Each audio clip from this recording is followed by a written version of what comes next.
नमस्कार दोस्तों। आपने एमपीपीएससी प्रीलिम्स में अच्छा स्कोर किया होगा, मुझे ये उम्मीद है।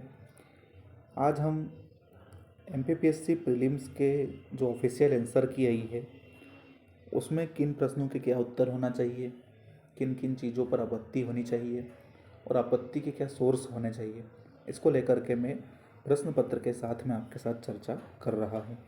ठीक है। पहला प्रश्न था, हम अगर सेट ए को देखें तो कृषि पद्धतियों के बारे में सही क्रम, जिसमें मिट्टी तैयार करना, बुआई, सिंचाई, कटाई, यह आयोग ने भी यही उत्तर दिया है, तो इसमें कोई किसी प्रकार की दिक्कत नहीं है। वर्ष 2024 को अंतर्राष्ट्रीय कैमरीड वर्ष किसने घोषित किया तो जो भी अंतर्राष्ट्रीय वर्ष होते हैं, जैसे 23 को मिलेट ईयर घोषित किया है, तो जो भी अंतर्राष्ट्रीय वर्ष घोषित करता है वो यूएन करता है, तो इसमें भी कोई दिक्कत नहीं है। निम्नलिखित में से कौन सा भारत का विश्व स्तर पर राष्ट्रीय हॉट स्पॉट नहीं है? तो 4 हॉट स्पॉट है, आप जानते हैं। ठीक है। पश्चिमी घाट, सुंडालैंड, हिमालय। ठीक है। ये सारी चीज़ें जो है आपकी इसके अंतर्गत आती है, लेकिन नारो हिल्स जो है आपका स्कॉटलैंड नहीं है, ये भी आयोग ने सही ही कहा है। इसके पश्चात सूर्य के अध्ययन के लिए आदित्य L1, इसमें भी कोई कहीं दिक्कत नहीं है। पोषण कार्यक्रम नहीं है पूछा था, इसमें कई लोग नहीं पढ़ के नहीं गए थे और पहला लगा के आ गए, पोषण कार्यक्रम है करके उत्तर लगा के आ गए, तो ये कहीं लोगों की गलती हुई है।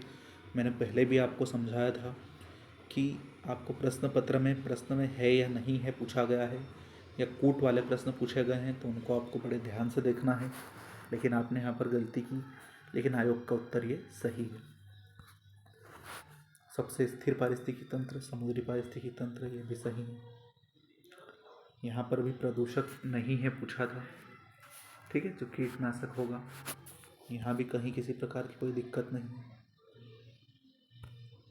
यहाँ पर ऊष्मागतिकी का द्वितीय नियम जो ये कहता है कि पोषण स्तर पे एक से दूसरे पर जाने पर जो होता है वह जैव भार में कमी आने लगती है, ऊर्जा में कमी आने लगती है। 10% का नियम मैंने आपको पढ़ाया था, लिंडमान वाला, उसको आप यहाँ पर ध्यान रख सकते हैं। अब जो एक प्रश्न है जहाँ पर आपत्ति लगना चाहिए वो आपका है ऑस्टियोक्लास्ट। देखिए, 2 तरह के कंसेप्ट होते हैं, परीक्षा धाम में भी इसको दिया हुआ है, ऑस्टियोक्लास्ट और ऑस्टियोब्लास्ट। ऑस्टियोक्लास्ट का मतलब होता है हड्डी का निर्माण और ऑस्टियोब्लास्ट का मतलब होता है हड्डियों का टूटना। लेकिन यहाँ पर कन्फ्यूज़न इस बात को लेकर के हो रहा है कि हड्डी का निर्माण तो होता है ऑस्टियोक्लास्ट का मतलब, लेकिन हड्डियों का टूट कर विभाजित होने के माध्यम से निर्माण, जैसे कि ये आपकी एक हड्डी है मान लीजिए।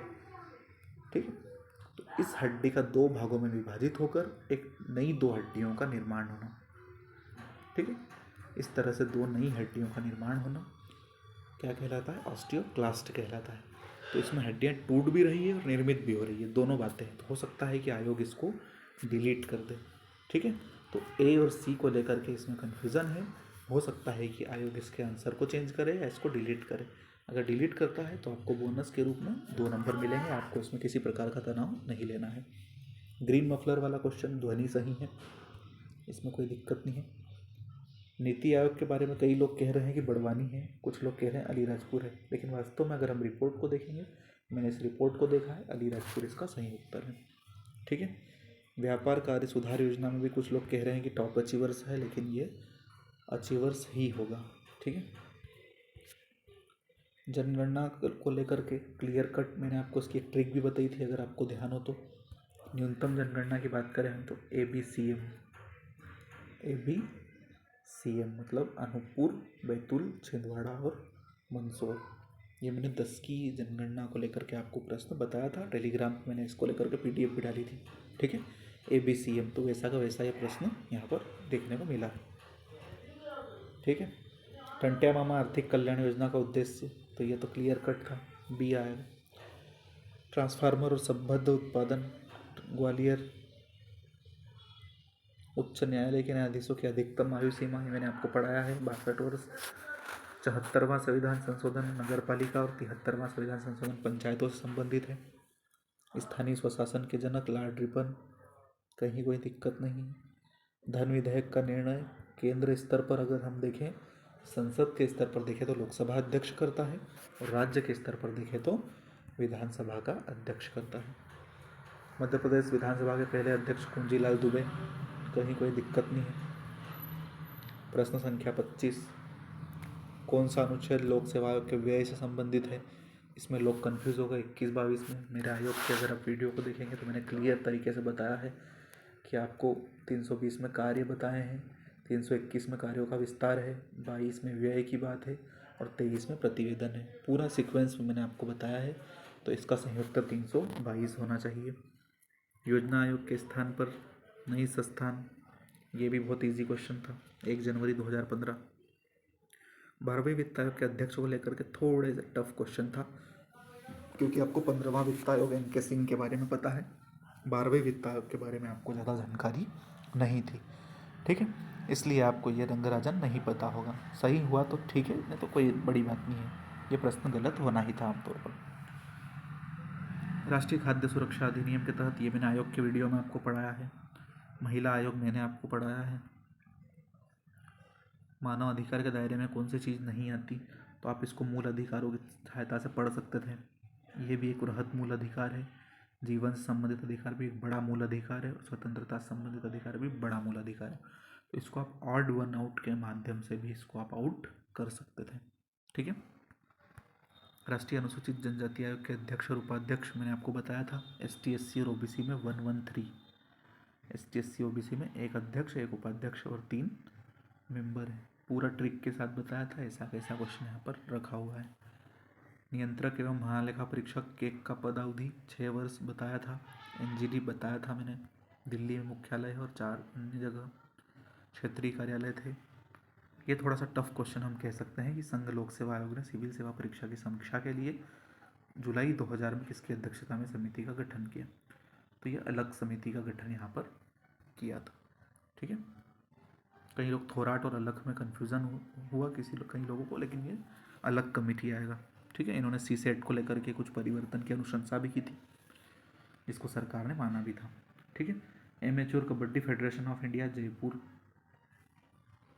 और दिल्ली में इसको लेकर के कई सारे तथ्य और प्रमाण लोग साबित करने की कोशिश कर रहे हैं। देखते हैं आयोग इस पर क्या कहता है, ठीक है। इसमें भी वंदना कटारिया और सभी में था, तो सभी इसका उत्तर आएगा, इसमें कोई दिक्कत नहीं है।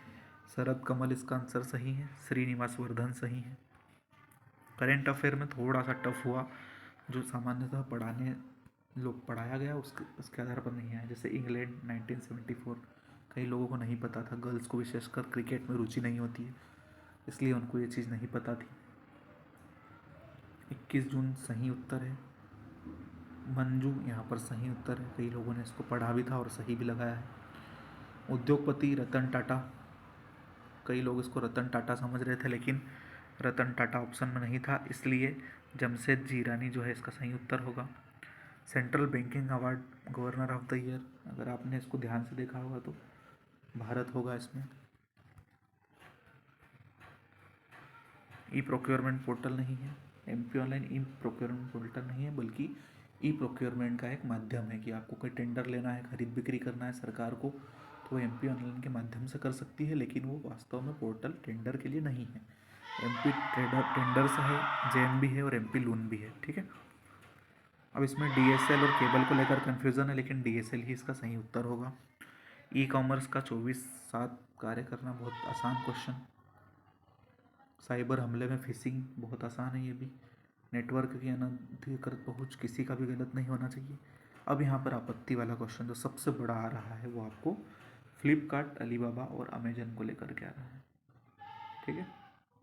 B2C इसका सही उत्तर होना चाहिए, कई लोगों ने B2C लगाया, लेकिन अलीबाबा को लेकर के थोड़ा सा कन्फ्यूज़न ये है कि अलीबाबा नाम की जो कंपनी है, ये चाइना की एक कंपनी है और ये बिजनेस कंपनीज को भी अपना ट्रेड करती है। मतलब ये कंज्यूमर को सीधे ट्रेड न करते हुए, केवल कंज्यूमर को करते हुए बिजनेस कंपनीज को भी करती है, मतलब कंज्यूमर और इन दोनों को करती है। फ्लिपकार्ट और अमेजन जो होती है, ये कंज्यूमर्स को अपना मार्केट करती है, ठीक है, अपना सामान खरीद बिक्री करती है।